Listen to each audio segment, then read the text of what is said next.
Welcome to the Shift Podcast, where we have conversations with people that have made a shift in their life that's put them on the path they're on today. I'm Erin. And I'm Dan, and we hope that these conversations will inspire you to take a shift in your life. Dan, we are back for another episode again. We're back, but the window's been shortened since last time I saw you because we're together on Saturday Saturday, night. yes, Braveheart's Ball. How good was that? That was amazing. And for such a good cause, the room raised $162,000 for prevention of child sexual abuse, which is incredible. Do you know what though? Like anyone that hasn't done some research on the stats, please do yourself a favor, especially if you've got kids. Do yourself a favor and just research the impact that Bravehearts is making, but also the challenges they're up against out in the market. It's you need knowledge is power. Yeah, absolutely. So no, amazing Saturday night, and thanks for being my date while my husband's still slaving his guts out in Dubai. You're welcome.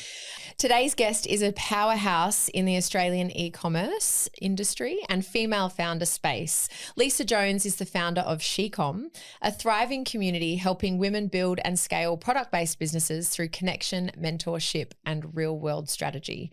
After building and selling multi-million-dollar businesses, including eco-brand Eco Originals, Lisa's journey has also been one of resilience, reinvention, and personal growth. Experiences that now shape the way she mentors and empowers women in business today. Please welcome Lisa Jones. Yeah. Thanks for coming along. along. To be here. Yes. Thanks for having me. Thank you. I had a little look back in my Instagram and we first connected in May of 2024 and I've followed your journey since. And can I just say that Dan and I created this podcast to encourage and inspire people to take a shift in their life, whether it be in business, personal, family. Just my goal would be for a female to hear an episode, quit her job after 20 years if she hated it, and just jump and dive and take the plunge. So I feel like you embody all of the things we're trying to inspire, especially with women that get stuck in mum, wife, life, all of that sort of stuff. So thank you. My absolute pleasure. And you're 100% right. I think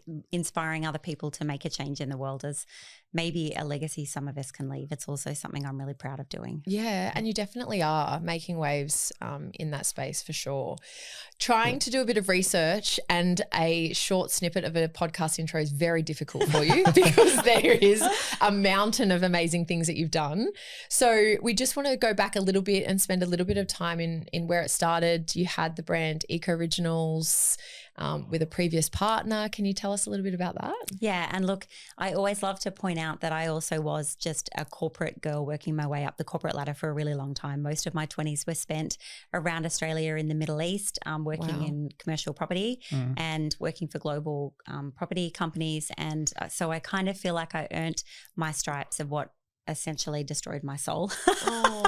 And it was great to have career heights there, but also there was just always something I was yearning for. And I always talk about like the 3 a.m. nudge. A lot of people feel a sense of disillusion with what they're doing but aren't sure what they should be doing. And my 3 a.m. nudge was always food related, as in I wanted to have a food business. I used to dream about, preparing meals that people could have delivered to their home every week, or perhaps it was a Vietnamese pop-up, which is the one that stuck with me for about 20 years. And I've got the menu, I've got the name, I've got everything. Only I've also got a shit ton of people in my ear going, do not do a food business ever because there is no money in it, Lisa. But Vietnamese is also delicious. Right. And I think for me, I'd come from a family that were very employee mindset. So there was no one in my immediate vicinity who'd ever jumped ship and started their own business. And so I'd always felt like I'm the typical entrepreneur in that I sucked at school. I thought I was actually stupid in high school. It wasn't until I went to uni in my early 20s and I started getting like 5.9 and 6 GPAs that I realized I was actually really fucking smart because school made me feel foolish. Yeah. And that's probably a whole separate podcast, but very typical for people who turn out to be really entrepreneurially clever in life is they just don't understand 100%. School. It makes no sense, nor did the corporate life. And then, for me, a whole bunch of things happened. I moved back from the Middle East to Brisbane because I was ready to settle down and find a husband. And I went on a date with a guy. He had his own business. I was 3 months into a Brisbane-based role and I was like, fuck it, I'm going to come join you in your business and we'll do it together. Wow. It was very early.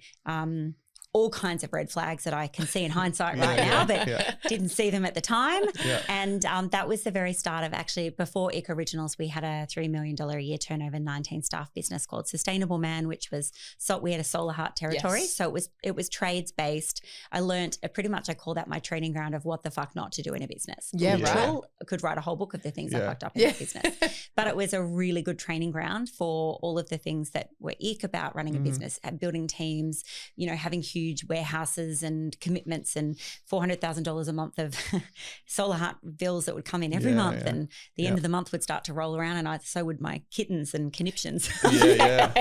So I learned a lot there, and then it all kind of went from there into spiraled into Eco Originals. Wow. Can I jump back just to the corporate stuff, because I'm super passionate about people that leave corporate to start their own thing.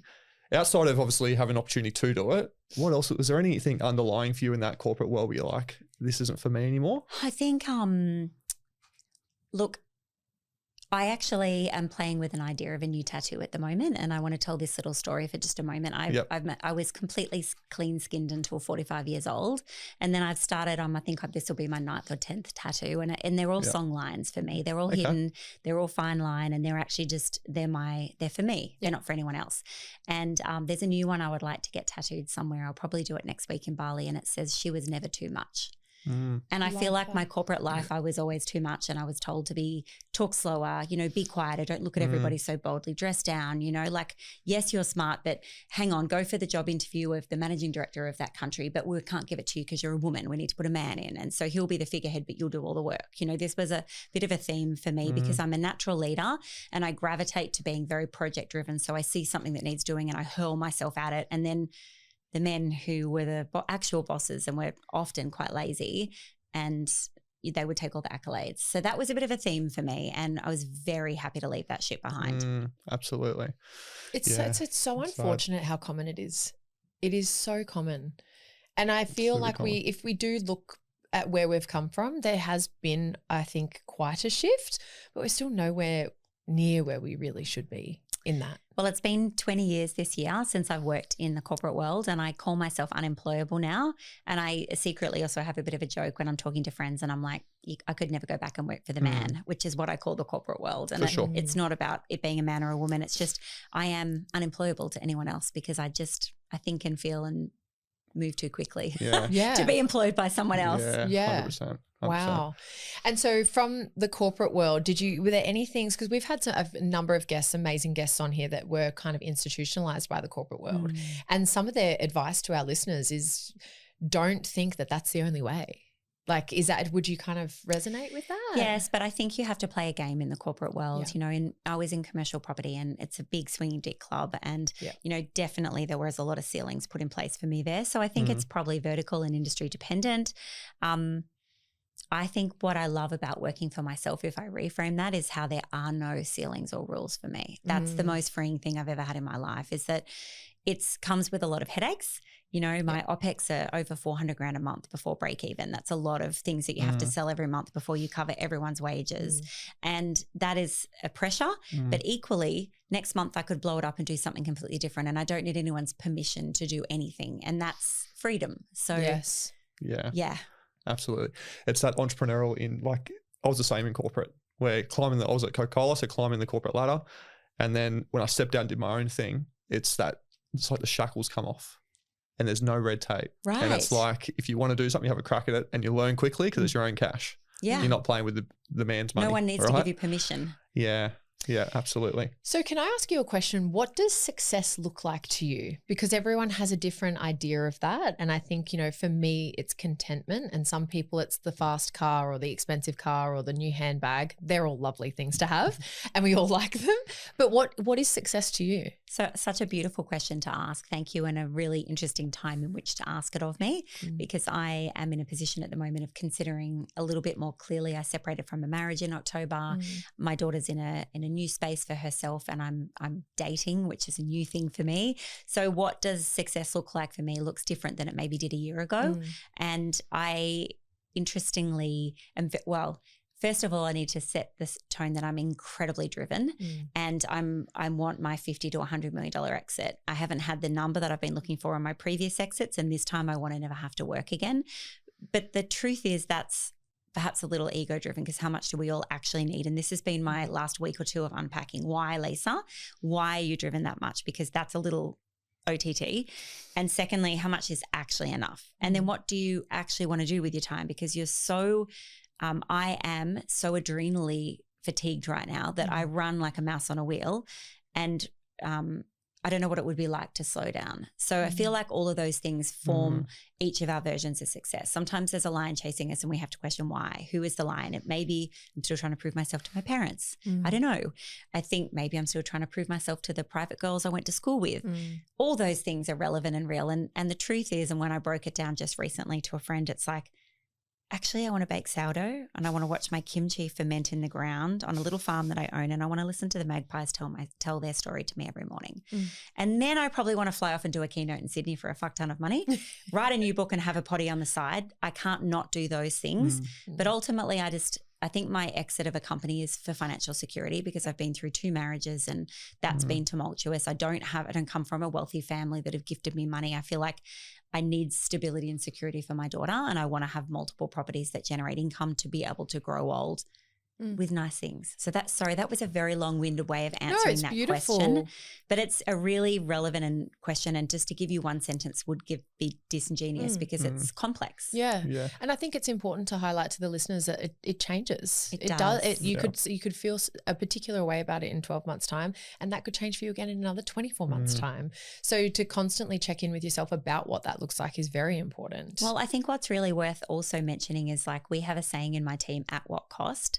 And it's really relevant to the version of success we drive ourselves to have too, because yes, I want a really big exit for the reasons that I just mentioned, but I've got a girlfriend who went for a big exit with a software brand and didn't get it. It collapsed and she lost it. And she's really happy. She's like, I actually can't believe how little I actually need to live off and how I still just managed to generate enough money to live a decent life, but I've got freedom and space, and my busy brain still finds projects, but that pressure isn't there anymore. And she's like, I don't think you'll recognize yourself if that pressure was taken off you, Lisa. So I don't know. It could also be just that I'm getting to my late 40s and early 50s, and maybe everything shifts in my 50s as well. Maybe I need less. Maybe I don't have children at home anymore. Like, it's such a convoluted question. So many layers. So many layers. Like, for me, I had multiple versions of success, whether it was corporate, whether it was when I had my own businesses, whether it was when I had to shut that business down and I had to refine myself again and reinvent myself. And I can relate to your friend, because the moment where I was like, I need all this money to be able to live the lifestyle I had, and then when all that was gone, all the pressure, anxiety, stress, payroll, all these things that you have in your head, it's all gone. And then you can be really present. And for me, it's like spending time with my son and my wife. And you mentioned Bali before, like, we're looking at moving to Bali. Like, we love that place. And I'm probably the happiest, healthiest version of myself now, with probably not earning as much as I was in those other gigs, but I'm happier, got more time, more present. I think there's another chapter for me I'm looking forward to with that. And, I 100% resonate with that. I'm not able to be as present as I would like to be in my life. And I very rarely find moments of stillness. I have to really chase them, because I'm always being chased by everybody who needs me for stuff for my company. And it is 60, 70 hours a week, and I'm raising a teenager. And when she's like snapping her fingers in my face, mom, mom, I'm like, okay, what? Hey, I feel like that has been an opportunity cost of building a company, as I haven't been as present as a mum as I might have chosen to be. I think maybe the flip is that I've shown her what success could look like, and I've maybe left a legacy for her to follow. But yes, I also am very much looking forward to a chapter at some point soon that has magpies and sourdough. Yeah, sounds awesome. So good. So we've got the solar company, we've got Eco Originals. Any other companies? I know that there's multiple that you'd like to bring up as well. I started a software brand about 13 or 14 years ago, put 100 grand into it. And then after a year realized we were way out of our depth and we just turned it off again. So I feel like that's a thing. Every, founder has to have a failure story. And that was my absolute failure, because we never even got it off the ground and we sunk a shit ton of money into it. What made you get into it? Out of curiosity? It was a social app that we felt there was an opportunity to create in the world. And we decided to use cash that we were generating from one of our other businesses to just start that project and do it at the same time. What I learned from that is that unless it's your genius zone, let somebody else create it. For sure. And also it's very difficult to do two really big things at the same time, which is also another one of my companies. I invested in a product brand. I bought 50% of the product brand to run it alongside the founder because I believed in the product. Yep. And 12 months later, I had done very little with that brand because Shecom had taken off. We're in hyper growth and I was so distracted by what we were doing in Shecom that even though I had the skills and the knowledge of how to help that brand grow, I didn't have the time. Yep. And so I also learned a really valuable lesson in that, which is pick one lane and go at 150 miles an hour. Don't try and do three things at once because you won't get any of them above 60 Ks an hour. Yeah, which is hard for entrepreneurs. Very difficult. It's really hard. The shiny object syndrome. 100%. And, you know, that is one thing I'm very cognizant of. I actually had a conversation this week with somebody who was talking about another founder they worked for and how they were all over the place and moody and available and not available. And I was like, founders have an opportunity to either be in their healthy version of themselves or their unhealthy version of themselves. And clearly that's the unhealthy.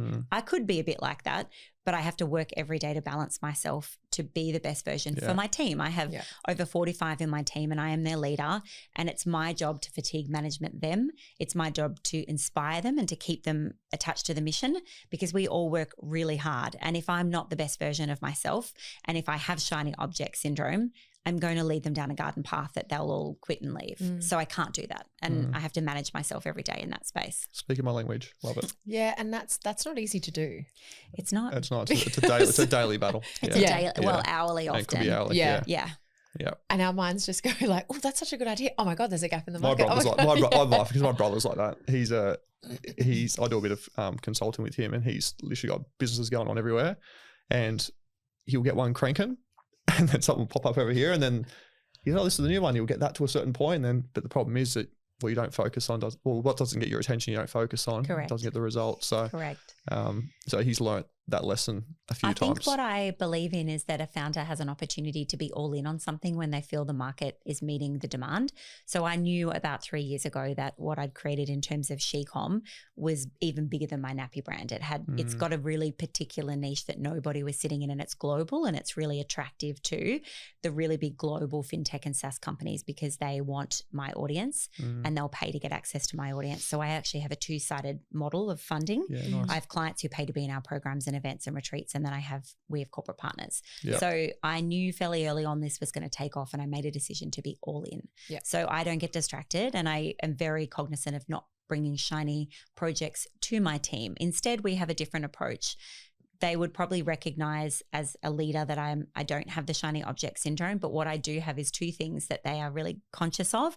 One is they call me the agitator in a good way. My job as the CEO is to be the agitator, which is to check on decisions they make and strategies they bring to me to agitate the decision and make sure it's the right one. Not in a negative way, but just in a bit of I agitate situations to make sure they're the right ones for our business. And I took my foot off that role for about 12 months and my business paid for it. So I've spent the last 6 months deep back into somewhat agitation mode. And then the other thing is that I never get in the weeds. I can't be in the weeds because if I'm in the weeds looking down, I'm not looking up for the business. And my job is to look up and out. So I don't even have logins to the $14,000 a month worth of software we pay every month. That fucking hurts, let me tell you. But it's built to be a weapon. Yes. Yeah. But I don't even have logins. They're like, oh, that number's in HubSpot. And I'm like, well, that would mean I have to have HubSpot login. And I don't. And they're like, oh, that's right. We'll get the report for you. Yes. That's so powerful. Like just that little nugget of like not having access to enabling you to get into the weeds. Because you'll look. Yeah. Well, most people do. Like if you've got access, you'll go looking for it. Or your team will say, oh yeah, just go here and you'll go, go around trying to find what you need to find. How did you come to that realization for yourself to say enough's enough and you just, was it a process? Look, one of the things I think I will tell you the things I'm really bad at openly. Yep. But one of the things I am actually really good at is people, hiring the right people and motivating them to commit to roles. There's a few things in this space that I'm really passionate about. And one of them is that every hire I make, and there's been a lot, I generally at the very onboarding day one will set them up for success by not only listing them with a really clear job description and a set of KPIs, but at the end there's always a success metric. And it might be 4 or 5 things that it says, if you do these KPIs day to day and these success metrics get met, then you'll be nailing your role. Because I feel like a lot of people in business or in that are founders are really bad at leading people because they get so distracted by their own shiny object syndrome that they forget that the people that work with them can feel unsafe. And I never want my team to feel unsafe. So if I'm having cash flow wobbles, my team won't know about it. And if I'm questioning the whole model, I don't tell my team that. I keep them mission led and very project focused. And my job has always had to be get myself the hell out of the weeds because I hate the weeds. We have a bit of a running joke actually that isn't entirely true. Of my bigger team, there's 2 or 3 that are involved in the cash flow side. And I always say, don't you dare fucking bring shit to me unless we are about to go broke. I don't want to know about it. Solve it. Tell me if we need to draw down some more overdraft, but don't bring that shit to me because you need me to be forward thinking, up and out and strategic. If you bring daily woes to me, I will want to slash my wrists in the corner. So we have some really clear delineated pieces, and there are a few bits I'll push back on with them, like that's your shit, I pay you to manage. I've got a fractional CFO, I've got, an accounts payable and COO, and I've got a virtual bookkeeping team who are CFOs and a CFO. So there's enough of them. I'm like, you guys have fucking got this. Do not bring your daily shit to me. I'm not interested. And that isn't a good thing, to be clear. I'm not advocating for that. I just know myself enough to know that if you want me up and out there and building incredible partner pipelines and, building what 2027 will look like when we're running major roadshows across the US to find and acquire new clients over there, and you want me doing all of that, don't bring this shit to me. Unless, like you say, unless we're crumbling. Yeah. Then I need to know. And then 100%. I need to know. But also we have reports that are delivered daily in Slack that tell me if we're getting anywhere close to crumbling. So I see enough to know. It's a pulse check. I feel because you got the system set up and that you're empowering, because that's just essentially what you're doing, you're empowering your team to do the job they're paid to do. The right people thrive in that environment. Correct. Rather than the founder or the CEO getting involved. The wrong people, that's right. But I've learned that. That's lesson. Good. You kind of you get those ones out pretty quickly. Yeah. Do you want to know what this is very rudimentary and kind of cute, but I need to share this with you. So I have a 2IC. She is I guess we CEO of the business, if I'm really honest. Her technical title is Chief of Growth and CTO in SheCom, and she's a ninja. She's 30. I'm nearly 48, and sometimes she talks and I don't really know what she said, but it sounds really clever. She's completely different to me, but we have an absolute adoration of each other, mutual respect. We've never argued. We don't conflict. She's a gun. And we are insanely technically advanced in many ways, but every now and then we go really simple. And this is a simple one. We've broken it down. I initially came up with the concept, and she raised it even again yesterday with me. People in life are either one of 2 things. They're a giver or they're a taker. And our team is predominantly givers. And Gabby and I are ridiculous givers. That's why we love each other and never conflict, because we both grew up people pleasing our mum. And we're like, oh no, I'll do it for you. No, she's like, no, let me do it for you. So we don't ever argue because we actually both want to please the other, right? And our whole team are quite similar to that. And every now and then we unofficially have a hiring policy. If you're not a pleaser, you're not welcome. Or a giver. Every now and then somebody gives us the symbol that they're a giver, but they're secretly a taker, and they slid through under our radar. And we actually, in the last year, I've probably lost 4 or 5 members of the team, either deliberately or undeliberately and catastrophically, that had hidden themselves as takers. And it's always a shock. Like, it's literally like wet fish slapped across my face when it happens, because I'm like, I did not see that one slip in. But that's actually what it often boils down to, because people who are givers, they're mission focused, they care about the rest of their team. They're very, very good at the culture and creating and cultivating our culture. Every now and then a taker, they don't give a fuck about the team or the culture. Well, they're there for the paycheck. They're there often for even more than that. They're there for an audience, for their martyrdom or the hypochondriacism or whatever the fuck their flavor is. Yeah, that always brings us a little unstuck when one of those slide in. And I've had 2 or 3 in the last year that have caught me by surprise. Still learning about humans. Yeah, well, and you will be till the day we die. Like, the humans are fascinating people. When I studied psychology, I was just like, the brain and people and the way they move is just fascinating. It's why we all love people watching, especially as entrepreneurs. Yes, endlessly. And so what was the light bulb moment for SheCom? Was there some particular thing that happened for you where you were like, Yeah, I know exactly. The light bulb moment, and it's funny, I've even built it into a keynote that I deliver on this exact kind of topic, the story of me, and this light bulb moment has like 3 slides in it because it's quite remarkable. It was actually during COVID. So COVID for me was a bit of a fuckery in the sense that I had decided to business coach, and I had left my nappy brand only a year before COVID, and I was like, okay, what do I do next? Well, people came to me to ask me, how did you do it? And I started coaching. But at that point, I coached everyone. I had carpet layers and electricians and air conditioning companies, and then I had e-com brands and I had agencies. I was literally coaching everyone with my wise advice. And then COVID happened, and knee-jerk react, all of them turned their coaching services with me off overnight, which was a shock. But around about this time, I went out for lunch with a business broker.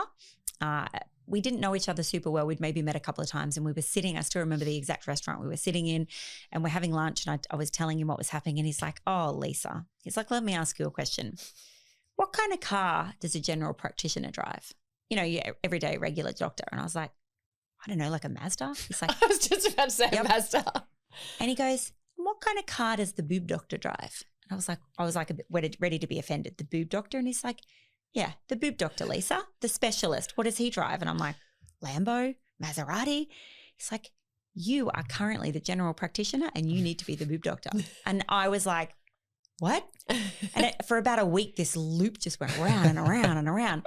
And it was literally within a few weeks of that I was like, okay, if I'm a boob doctor, I am women founders only, and I am D2C product brand founders only. So basically the goal being, for listeners who don't know what I'm talking about, pick a niche and then pick a niche in a niche, because the more you cater to a particular market and make sure the market segment is big enough to pay you enough money and it isn't overly saturated already, obviously, but then you are much more likely to be able to speak to a pain point that a certain group of people hear. They will resonate and they will pull their credit cards out.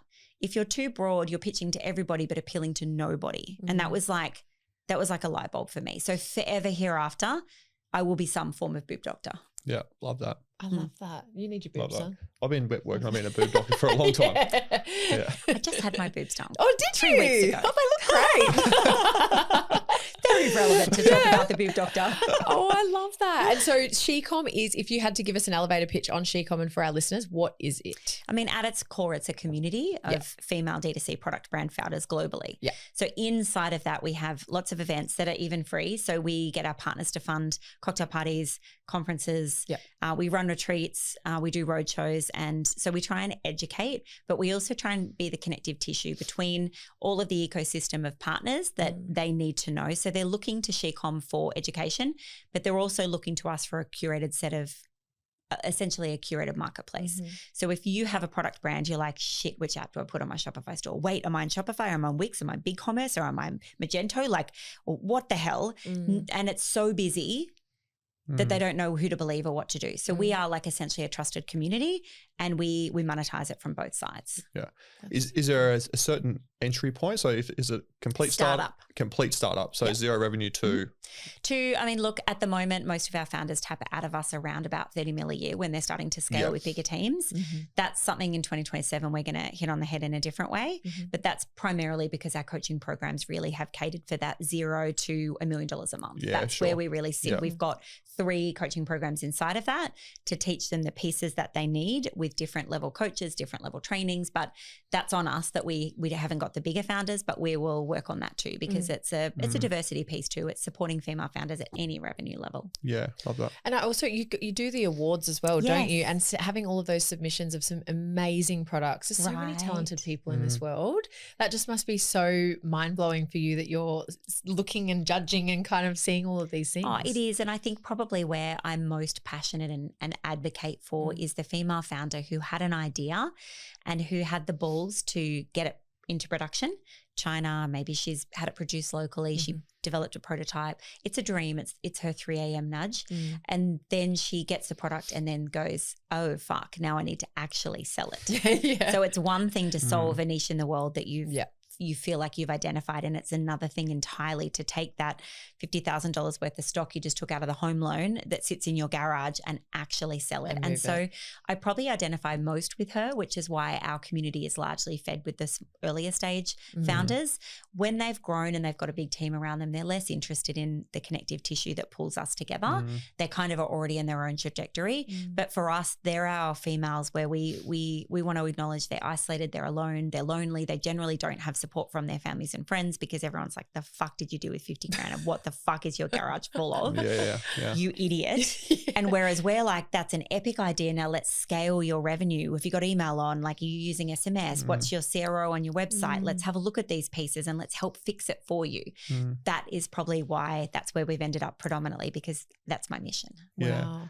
What was when you first started it? How did you start getting these female founders to want to be a part of the community? I mean, part of it was my story. I built the world's greenest nappy brand, and then I sold it to private equity. And so we at a certain point, we beat Huggies on reviews on productreview.com. Wow. So they were like a 3.4 and we got to like a 4.3 out of 5. And so that became one of our headline, Australia's most highly rated nappy brand. And we were the greenest in the world because we were doing things no one else did. How amazing. That was on me. That was 2.5 years of R&D. I was just really lucky at the time to have met a biotech company that head officed in Melbourne, that was German by nature, that had manufacturing facilities in Brazil and China, that made a compostable resin, that they were interested to get into the baby category. And so we partnered and they helped me roll a brand new product out into the world.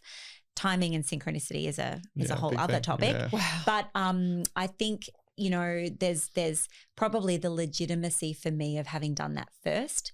So we essentially, with my nappy brand, we had one business turning over 3 million a year, but it didn't have a lot of extra cash, but it at least paid our bills while I spent 2.5 years developing a nappy. And then we needed to press $100,000 into 2 containers because the MOQ was 2 containers of what I was producing. Right. And it was actually 80K. It was 40K a container. I was like, oh, fuck, who's got 80K lying around? Nobody ever. So we managed to spend 3 or 4 months going to baby expos across Australia, and we gathered 100K in pre-purchased nappies from those baby expos, and 32,000 parents' email addresses in a massive giveaway. We gave away a year's worth of nappies, which every parent that even came past our stand anywhere was scanning. Give me. And that was invaluable for a million reasons, not just the capital, because I then was able to pay 2 containers with the pre-orders, but it was the start of a big database, and also the start of what I believe as founders we must always retain, which is the marketing hat. A lot of founders hand marketing off, and it's really dangerous, especially in the AI world we live in at the moment. I've got a whole keynote I deliver around community and personal branding is the moat right now around AI. And I don't believe in AI producing social media and marketing. To be fair, we let it lift 70% of our marketing and socials, but it's always us as a voices, us curating what we're saying, and then we use AI to lift it. But we never get AI to create it and ideate it, because it still has to come from a human. Otherwise we lose what it is we do. And so that probably started way back then when I was talking to 32,000 parents. It's, what do you want it to look like? How do you want it to feel? What do you want to pay for it? You know, what color do you want it to be? What's the most important thing for you? And then I was capturing exactly how they told it to me for my messaging. So I used their words, not mine. That's so true. I love that, especially in this AI. It's just some people are losing that touch. And me in the hospitality and the customer service based, it's like, we can't lose that human interaction, answer, Q&A with your consumers. Like, we just can't lose that. It's really important. It makes it transactional. So we had a problem last year with both a combination of AI, and we scaled up with some team that were from corporate, and they essentially cooled the fuck out of our whole business. They made it really transactional. We lost the, hey, honey, I've got you kind of warmth, and it became, why are you asking that question? You know, like it really was a problem. And I didn't realize until I deep dived right down that was a really bad combination for us. So I think I've got a keynote that I've just developed around this, which is like, in 2025, the engine ate my business, literally, because we scaled and it ate my business. So we've had to, I literally am leading the onboarding every week for new clients now. It's back to me as the founder. So it's about rewarming, and they need to know, people want to know, they want to connect, they want to show up in real life, but they also want to know who you are and what you believe in as to whether I'm going to follow you and give you my money. And when you remove that layer and you let AI lift a lot of that, which I do see a lot of AI marketers tell you can be done, it's fucking dangerous. Yeah. Well, and you're the why. That's how it started. It's success and all of that, and losing the North Star for the why is detrimental. It's dangerous. And there'll be a lot of businesses that will come unstuck with that.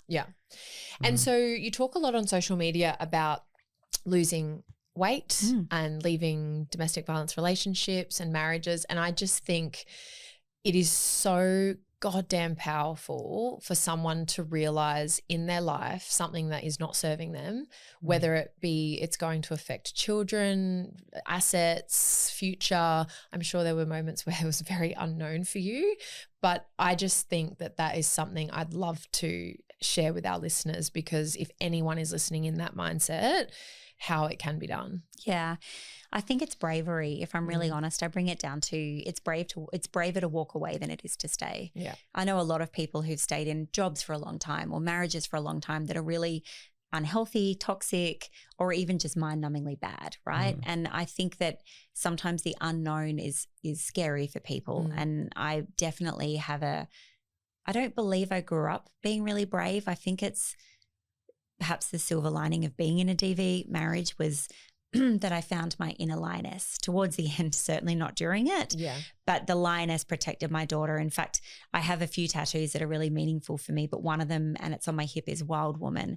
And it's not like a sexual thing. It's actually that it's okay to encompass or what's the word I'm thinking of? It's okay to be a wild woman that protects fiercely my family, my value, myself, you know, and to find and tap into that wild woman sometimes, because we're taught as females in society that's not okay.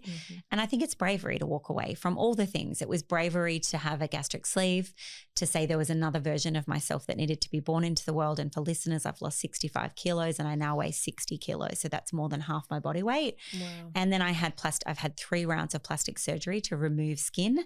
I've got more than 2 meters of stitches on my body that have healed into scars that I'm really proud of. And, you know, I show them proudly. I'll be wearing a singlet and I put my arm in the air and, you know, I might have my arm behind my head when I'm on a reel. Like it's who I am. It's my story. And I wasn't being vapid when I said I had my boobs done. I literally have had to rebuild my breasts because it's part of my journey of losing so much weight. It's me reclaiming the power of who I want to be in this world, because I'm only 47. I have half a lifetime left to live and I want to live the very best version of myself. But I'm really honest about that journey. I failed 2 marriages and I don't really know how that happened, because I'm the most Walt Disney 2.5 kids in a white picket fence person you've ever met. And a giver. And a giver. Making people happy. And that's probably why I have failed 2 marriages, because I'm a giver and I rescue, and I'm no longer going to do that in my life. That's my big learning. I don't rescue people anymore, and I don't give unless I feel like I have to have protective boundaries around my giving. But I think knowing when to walk away, being brave enough to do it is a theme through a million parts of the last 20 years.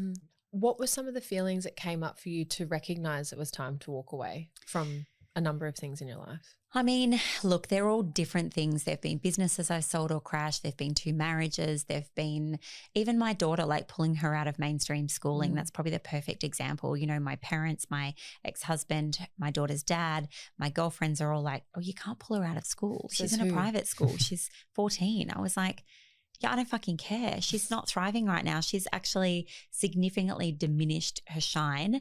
She's exhausted. She's masking at school every day. She's socially anxious. She's telling me she's suicidal. I think that's an ideation that young people have. I don't believe she actually was, but it's enough to cause alarm bells. Yeah. I'm not okay with this. So I literally pulled her out and the school were horrified. They were like, but what? But why? I was like, listen, I'm sorry. I'm sure you're a perfectly lovely school, but you're not a good school for my daughter. And I say no to that. And then I went against everybody and I had to register her for homeschooling, but I didn't homeschool. I spent 9 months where she did St. John's First Aid ambulance certificates and CPR certificates. She did a barista course. She got a job. She got 2 jobs. She basically slept a fuck ton of hours every week to get over her exhaustion from school. And the 3 days after she turned 15, I had her enrolled in a double diploma in beauty. And that's because AI is going to eat a lot of the jobs. AI is leaving school in the fucking rear view mirror, let's be honest. There's nothing they're teaching at school right now that AI isn't going to leave for dead. So I don't believe that pushing children through school right now, unless it's for numeracy and literacy, which to be clear, I believe in. I couldn't have pulled my daughter out of school before she had really strong numeracy and literacy. So that's a really important piece for me. But I took her to a buying trip to China. I took her to an event in New York in November. I was on a billboard in New York, so she saw that. And then we took clients out for lunch and she came to the client lunch and she ran socials for us in China in New York. And I'm like, she is learning more right now under my wing than she was sitting in school being exhausted. And now she's doing something completely different. And it's a vocational pathway that AI can never take from her. So I know as a female with her own family one day, she'll never earn less than 80 grand a year. Maybe she'll do something completely different, but at a minimum, I've given her a pathway. And that's more valuable. So I feel like that's one of those moments where I said no and I bravely walked away from what everybody told me. I think I still ask everyone's opinions, but then I often will say, thanks for that, don't care. Yeah, pretty much. Yeah, I love that. I've got to weigh in on what feels right for me. Yeah. Yeah. I've been telling Erin, I'm pretty sure I'm going to be homeschooling Jet. My son's only 3, but I don't see the education system set up in a way that's going to, one, help him become the person he needs to be in the new world, unless it changes drastically, which I don't think it will here in Australia anyway. But then I've got friends over in Bali who are putting their kids through schools there in early stages, to your point, to get the base level skill set and the international students and stuff. And then in high school, I don't see a need for high school. I agree. I think there's a new world we live in. I think the main things we've got to look for are socialization and still the ability to follow rules. That's one thing I will say that my daughter is struggling with, is that even now in a new environment in a beauty school, she's still going to face a teacher she doesn't love or a girl who's being toxically mean and creating drama. And I say to her whenever those moments come up, babe, this is life. You're going to have this in every job for the rest of your life, or you're going to own a company and there'll be people in your company that will behave like that. That's actually humanity that you have to learn. No matter what environment you're in, you still have to have coping mechanisms for that. So I think my daughter's probably more social right now than she was when she was at school. Wow. But that takes you have to cultivate that. 100%. And just quickly, was your buying trip in Guangzhou? Yeah. How did you like that? We loved it. But Guangzhou is a pretty easy city to enjoy because it's very Western and it's very much like a botanical gardens of China. Deliberately designed for us to enjoy being there. But it's so correct, fun. Yeah. I used to go 2 or 3 times a year with my last company. And just, my first trip there, walking around Canton Fair, you don't realise, you get some steps up. I don't know what your the daily... scale of it. Oh, that's like New York City though. It's like, I'm just on 27 blocks. What the hell? What an experience to take your daughter to. It just shows you the world of business, right? And look, we were guest mentors on a China buying trip. Cool. So she got to go to all the sessions around that and meet the other kids, and they did an actual teenager China buying tour day to Canton Fair. So and so those kind of things, they're hard to quantify the value of that until one day she's an adult and finds her own place in the world. For sure. But absolutely. Knowing what to walk away from again is the lesson here, and what to say yes to. Yeah. And what about if anyone's listening to this episode and feels the fear of what societal pressures do and they're allowing that to take over? What's your message to them in that situation? Look, I relate to that. I'm being a rescuer and a people pleaser myself. My whole life I've worried about what everybody else thinks. I feel like maybe it's age, or maybe it's just the experience I went through, essentially in a DV marriage where you get soul crushed for a long time. I feel like what rose out of that was somebody who gave less of a shit. And I think what I love a few things. Somebody once said to me, you're so worried about what everybody else thinks, but they're all worried about what everyone else thinks. So they actually don't give a shit what you're thinking, we care so much, but actually everybody else is distracted anyway. So I just feel like you've got to pick your lane. And I spent a lot of money on family lawyers in the last 10 years. That is a thankless fucking task. But my family lawyer was quite famous of saying to me, is this the hill you're going to die on? And then she'd go, I'm pretty sure this is not the hill we're going to die on, is it? Can we let this one go? And that was also really valuable for me too, of synthesizing this kind of which is the hill you're going to die on versus what are you just going to let go? And so all of those things essentially have made me come to a place of, yes, I'm very vulnerable and I share with a complete lack of ego what I'm going through in my life. The days I'm not okay, I say to my social media, I'm not okay today. And I get lots of outreach of love, which is not why I do it, by the way, because I will often say to them, I'm not okay today, but I know I'll be okay. So don't panic. It's real. But it's real. And I must have struck some kind of place where I do it vulnerably enough with, I'm not a wanker when I do it, that it resonates with women and it feels good and I don't get any real trolling at all. So that kind of, I feel safe doing that. I suppose that's the bit you raised, is that people are worried, what do other people think? Well, don't put yourself in a place where people have the opportunity to rain down on you, because there's fuckwits in this world that are always going to rain down on your parade. Don't let them in. Don't give them the space or the capacity to do that. So I don't ask for permission from other people. I ask for ideas or feedback from people, and then I go away and make my own decision, own it and do it. And I don't check in with anybody.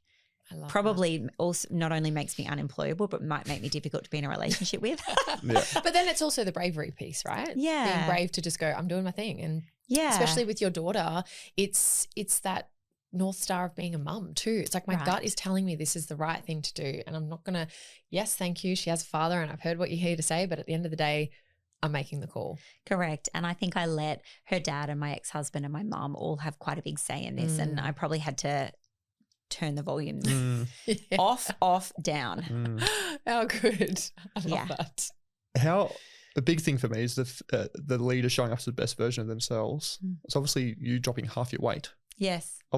Like insane. So congratulations. Thank you. But also like the person you were back then to the leader and CEO you are now, like, is it chalk and cheese? I'm assuming it would be. Like, so how do you interesting feel? you ask that because it's a dynamically interesting question. The truth of it is that I'm exactly the same person. Sure. I thought on the inside I looked like this, and whenever I'd look in the mirror, I'd get a surprise because I've always actually been this really dynamic, bubbly, kind of fast talking, thinking human.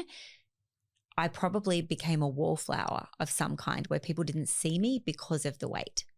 So I feel like by not having the weight on, I think for a lot of women and I suppose men too that hold weight, sometimes it is an invisibility cloak. We do it deliberately as a protective mechanism from the world. It's like, I don't want to be hurt by the world or I don't really want to be seen by the world, so I'll stay somewhat invisible by being overweight. And probably there was layers of that for me too. So it's very brave to shed everything and be really seen by other people. And now I'm my shiniest, bubbliest, sexiest, most beautiful version of myself. There's no way I can hide anywhere. You know, I walk into a room everywhere and everyone turns their heads. It's just a thing. And I really enjoy it, not from an ego perspective, but because it's just a light that's inside of me. And so the answer is I've always been this person, but I had to take layers off to be seen. Yeah. Yeah. Okay. And so from an energy perspective, because obviously carrying around 65 kilos would have been tough, more than what you're carrying now. So like, how do you feel from like a clarity perspective from a health? Different No from different that girl at all. I was then, but I did work out at the gym 5 or 6 times a week. Like I was always a very fit, large girl. Yeah. I think that that's probably a difficult question to answer because I've also been chronically exposed to stress in the last 19 years from being in DV relationships to running multiple huge companies. Yeah. My nervous system is pretty fried. And so that is a daily maintenance piece for me. And going into perimenopause now too, they're all layers that make it a bit contextually difficult to know. Yes, I'm energetic, but I've always been energetic. Yeah. So don't know. Look out. I know. I have a secret time of the day, which is between 4 and 5 in the morning when I bounce awake into the world, and that's when everybody else is asleep, and that's when I'm most potent. Yeah, I'm awake. 3:30 is mine. I didn't go this morning because I was meant to go for a run, and I don't like running, but there's a group from Jet's daycare that invited me to go for a run, so I didn't go. And then as I'm getting ready to go for the run, Jet projectile vomits over he's having breakfast and all over the bloody table. I'm like, thank you, mate. I hate running. Yeah.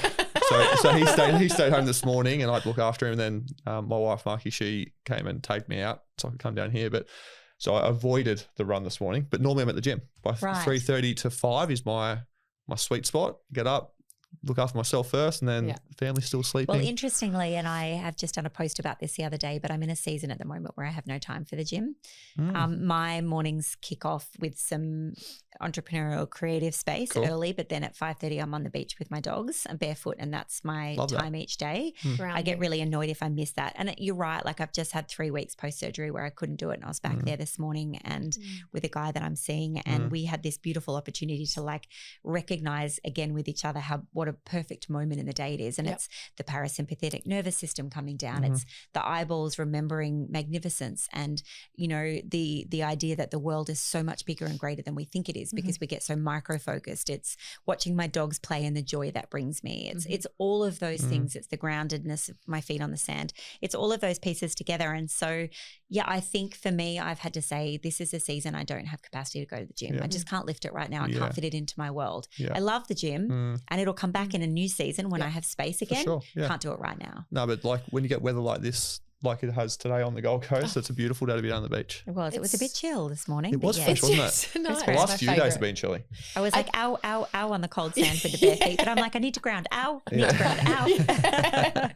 But I also feel like I worked on super yachts for 10 years and seeing some of the most amazing sunsets and sunrises. And it's just that and dolphins just never get old. But I think it's also just a really beautiful reminder, as you say, of the simplicities, but it is an entire fresh new start on a day. And I also feel like having vision and being blessed with walking, talking, being able to eat your own food, make decisions in your life and limbs and sight to be able to. It's humbling, isn't it? It's the most humbling thing. And I've worked for some of the world's biggest billionaires. And that sort of simple stuff for me is just the everyday blessings. Yes.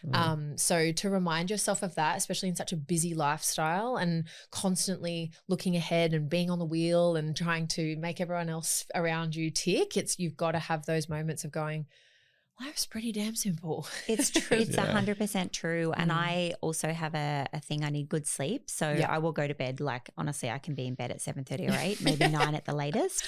If I had a 2 a.m. the other night, it took me like 3 nights to catch up. I loved it, but I didn't love it afterwards. Yeah. But I have a bit of a saying that it's okay to be a bit like Dory on Finding Nemo, where she wakes up and my version of it is, it's a brand new day. Yeah. What am I going to do today? Whatever happened yesterday was yesterday. Yeah. I've slept. I've released it. Today is a new opportunity to hit my goals. And that, I would have to say, is probably one of my biggest superpowers, because if I hung on to the shit that happened each day into the next day, I probably wouldn't do what I do. It's that restart every morning. It's like literally, it's ridiculous how fucking humorous and fun I am at 4 a.m. It's probably not okay. I should tap into it. We're your kind of people. So we're definitely, Dan's 3:30. I'm about 5 and I've got a few WhatsApps, a couple of emails. I'm like, oh, yep, he's on his hour of power. Yeah.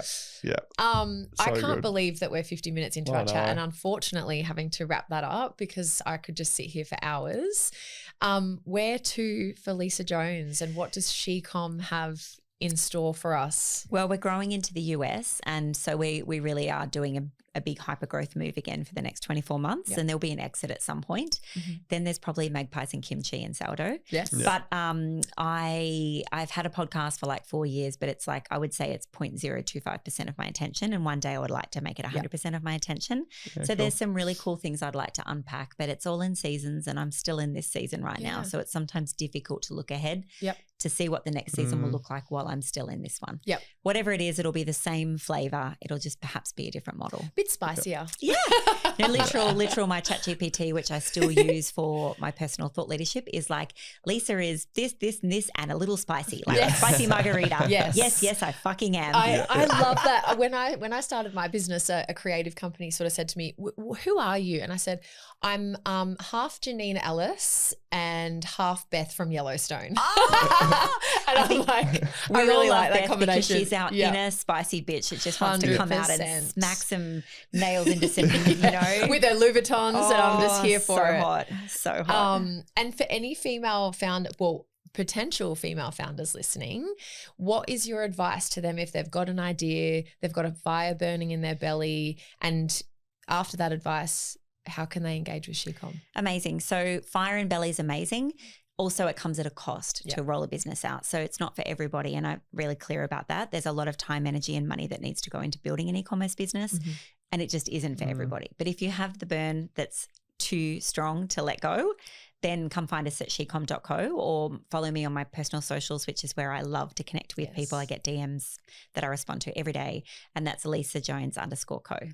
Amazing. So good. Thank you. Thank you for all the great work you're doing in this space too. It's it's very important work, and especially when you're a founder that feels lonely coming through, female founder, you've got all these good ideas, having a support network and community that you can reach out to. It's so powerful. So thank you for everything. And for me too, my heart is very full with what I do every day. I feel very lucky and blessed. Yeah. And you can see that. I think 100%. That again, that's the genuineness of you and why you've got to be an all-star always, because that's just the success, I think. Yeah. Thank you. Thank you. Thank you. Thanks again for listening to the Shift Pod. We have had another amazing guest. I can't believe how lucky we are to have these beautiful guests join us in the studio. We drop new episodes every Monday morning. Make sure that you like and share an episode that you loved with a friend. Leave a comment on the platform where you listen to your podcasts, and we'll see you next week.